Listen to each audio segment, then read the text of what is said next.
게으르지만 콘텐츠로 돈은 잘 법니다라고 하는 콘텐츠 마케팅 관련 책을 써서 많은 스타트업이나 기업들에서 콘텐츠 마케팅 하시려고 하는 분들이 많이 참고를 하고 계시고요. 특히 강남권의 B급의 병원들이라던가 마케팅을 중시하는 병원들. 근데 이렇게 돈을 많이 쓰면 망한다고요? 그런 개념으로 계속 경쟁하듯이 하다 보면은 이제 마케팅 비용만 좀 높아지고 매출로 연결이 안 되는 그냥 좀 껍데기뿐인 그런 상위 노출만 계속 반복하고 결국 그 대행하시는 분들이 일만 많아지고 그들이 좀 돈을 벌 수 있게 되는 구조로 계속 가는 것 같아서 이제 이런 얘기를 좀 드려봤습니다.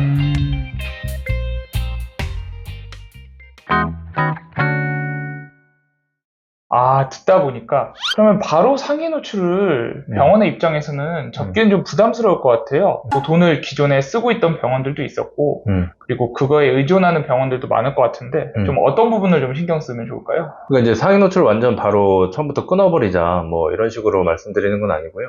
의존도를 좀 낮춰야 된다라는 그런 차원으로 좀 말씀을 드린 건데 처음에는 빨리 상위 노출이 안 되면은 되게 우리가 엄청 타격을 받을 거다라고 하는 그 불안감부터 조금 줄여보는 그런 실험부터 좀 해보셔야 되거든요. 실제로 상위 노출을 하지 않고서도 돈을 벌고 있는 병원들도 있기 때문에 그런 것들을 보면서 그게 이제 선순환 구조로 가기 위한 콘텐츠 구조로 가기 위한 좀 방향이기 때문에 그런 걸 좀 벤치마킹을 하면서 상위 노출에다가 계속 비용을 많이 들이거나 그게 안 되면 불안하거나 하는 마음을 좀 내려놓는 그런 시간들이 좀 필요한 거거든요. 그럼 좀 더 구체적으로 설명을 부탁드려도 될까요?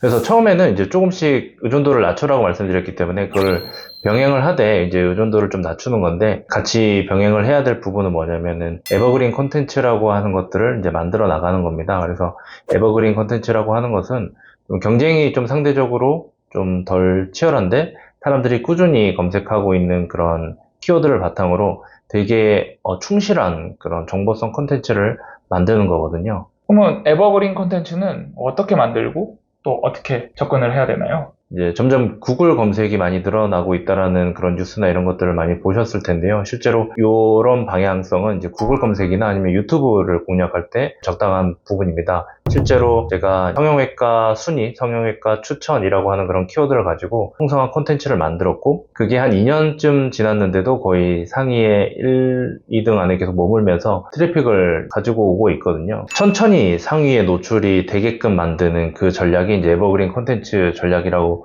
보시면 됩니다. 빠르게 상위에 올라가게 되면 다른 경쟁자들에 의해서 빠르게 내려오게 되거든요. 그래서 천천히 좋은 트래픽을 만들어가면서 상단에 올라가도록 하기 위해서 되게 풍성한 콘텐츠를 만들어야 되는 거고 그게 한번 상단에 자리 잡게 되면은 엄청 많지는 않더라도 꾸준히 니즈가 있는 고객들이 계속 방문을 하게끔 만드는 콘텐츠가 되는 겁니다. 그러기 위해서 이제 여러 가지 팁들이 있겠지만은 제가 3가지 정도를 한번 정리해서 오늘 말씀드리려고 합니다. 일단은 첫 번째로는 성의 있는 콘텐츠를 만들려고 하셔야 됩니다. 보통 이제 상위 노출 콘텐츠 만들려고 할 때 다른 블로그 보고 조금 다르게 좀 변형을 한다거나 좀 빠르게 콘텐츠를 만들잖아요. 이게 이제 대행을 맡기게 되면은 당연히 이런 식으로 접근을 할 수밖에 없습니다. 왜냐면 본인들이 계속 그 일만 할 수는 있는 게 아니기 때문에 좀 빠르게 수정을 하고 그러다 보니까는 풍성한 느낌이라던가 충실한 느낌이 혹은 정성스럽게 쓰는 느낌이 아무래도 적을 수밖에 없습니다. 이제 그런 콘텐츠는 고객들이 왔다가도 금방 이탈을 하게 되기 때문에 그냥 다른 걸 보고 뺏겨가지고 되게 겉핥기식으로 만드는 콘텐츠는 좀 지양을 해야 되는 거고요. 두 번째로는 콘텐츠를 만들 때 약간 캐릭터를 생각을 하면서 글을 적으셔야 됩니다.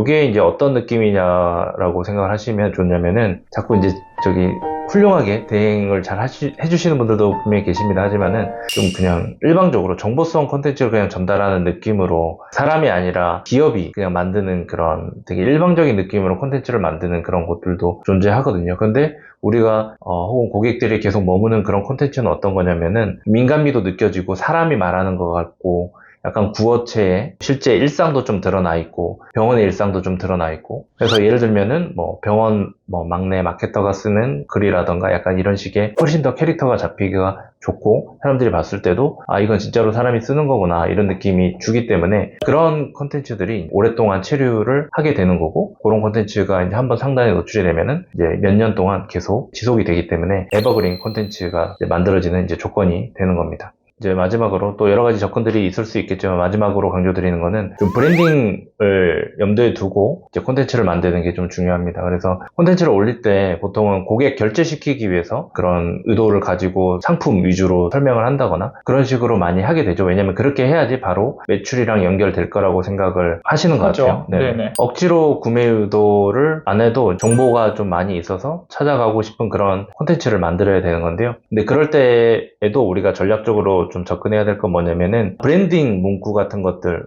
뭐 캐치프레이즈 같은 것들 이런 것들을 좀 포스팅해서 반복해서 언급을 해야 됩니다. 되게 유명한 그런 병원 중에 저희는 뭐 잘 듣는 병원입니다. 그러니까 이런 식의 어떤 캐치프레이즈를 삼아서 이걸 매번 블로그에다가 이제 넣는 거죠. 뭐 잘 듣는 병원 무슨 무슨 병원입니다. 뭐 그러니까 이런 식으로 반복해서 콘텐츠에다가 고객들에게 좀 어필할 수 있는 그런 포인트가 이제 각인이 되어야지 그런 콘텐츠를 보면서도 이제 신뢰가 좀 더 쌓이기 때문에 이런 브랜딩 관점으로도 접근을 하셔야 되는 거고요. 보통은 이제 병원에서 저희는 이것도 잘하고 저것도 잘하고 다 잘해요 이렇게 얘기를 많이 하시는데 그거보다는 하나를 좀 강조해가지고 우린 이것만큼은 제대로 한다 이렇게 각인시키는 게 소비자들한테는 고객들한테는 좀 신뢰도를 좀 주기에 좀 좋은 전략이라고 보시면 됩니다. 듣다 보니까 여러 가지 네. 생각이 되게 네네. 많이 드는데요. 네네. 병원에서 네네. 보통 네. 한 가지 컨셉을 주력으로 하게 되면은 병원이 좀 나중에 커졌을 때나 그 원장님들이 페이닥터를 쓰거나 이렇게 할 때 쏠림 현상? 그 브랜드로만 자꾸 사람들이 오고 그러면 이제 원장님들은 계속 바빠지고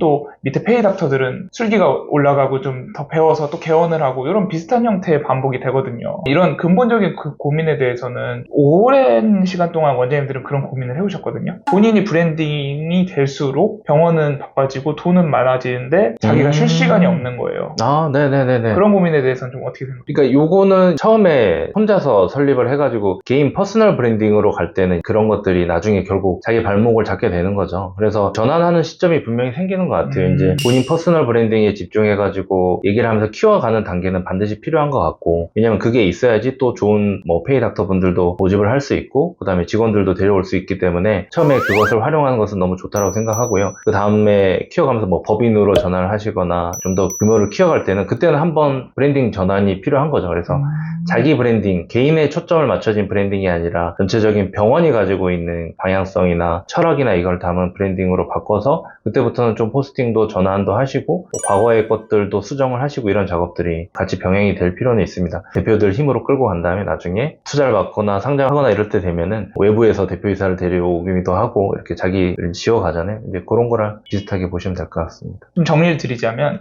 개원 시점에서는 퍼스널 브랜딩, 개인의 브랜딩을 조금 더 중점적으로 네네네. 시작을 하되 상위 노출이나 뭐 그런 것들에 오롯이 의존할 게 아닌 에버링 컨텐츠를 통해서 꾸준히 효과적인 컨텐츠를 올리면서 인지도를 높이는 전략을 사용하는 게 좋고 어느 정도 브랜딩이 돼서 이제 실제로 이제 병원 확장을 준비하거나 더 큰 사업을 꿈꾸는 원장님들한테는 반대로 그거에 그 시점에 맞는 또 마케팅이 필요하다는 말씀으로 들리는데 맞으실까요? 네, 맞습니다. 초반에는 개인의 역량에 초점을 맞춘 브랜딩이 될 수가 있겠죠. 한 분야에 대해서 전문적으로 오래 했던 사람이다 이렇게 그런 거에 초점을 맞춘 브랜딩으로 콘텐츠를 만들어 간다라고 한다면은 나중에는 그거보다는 좀 약간 큰 개념으로 좀 아우르는 느낌으로 캐치프레이즈나 이런 것들을 잡아야 되겠죠. 개인한테 국한되는 느낌이 아닌. 지금 이 영상을 보고 계시는 원장님들이 있다면은 저는 실제로 이제 강남에서 오랜 시간 꾸준히 잘 된 병원들을 봐왔기 때문에 이런 고민들을 꾸준히 하고 계세요. 굉장히 많은 원장님들이 하고 계시거든요. 그렇기 때문에 지금 영상을 보시면은 많이 도움이 될 것 같다는 느낌이 듭니다. 네, 뭐 필요한 부분인 것 같습니다. 오늘 좀 시간적인 부분 때문에 지금 오늘 1부는 오늘 여기서 마치고요. 계속해서 다음 편에서 또 다른 얘기를 한번 나눠보도록 하겠습니다. 네, 좋습니다. 네, 시청해주신 여러분께 인사드립니다. 수고하셨습니다. 감사합니다.